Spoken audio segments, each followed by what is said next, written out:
Es izdevu albumu Iekšs. Es jums nejautāšu, vai jūs viņu dzirdējāt vai ne, jo viņš skan tagad, un es izpildīšu. Esmu izpildījis jau diezgan daudz. Rakstot dziesmas, viens no tiem prikoliem, kad tu raksti tekstus, ir kā tu nokonektē ar cilvēkiem.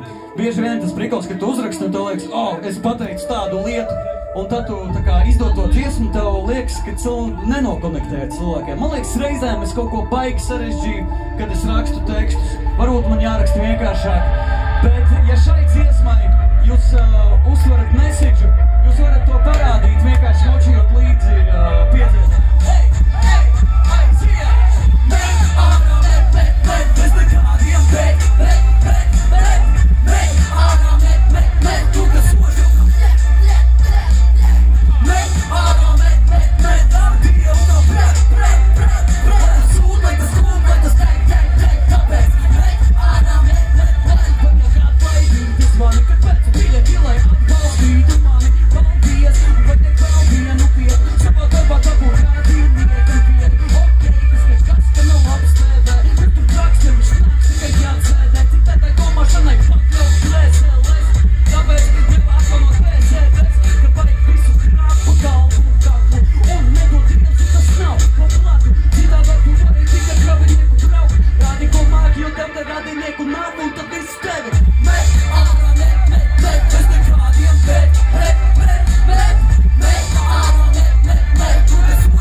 Savienība bruk, noteikumi palika. Stāsti toreiz bija točna labs. Skums kā pēc paradīzes, nostalģija pēc nabadzības. Joprojām izvairās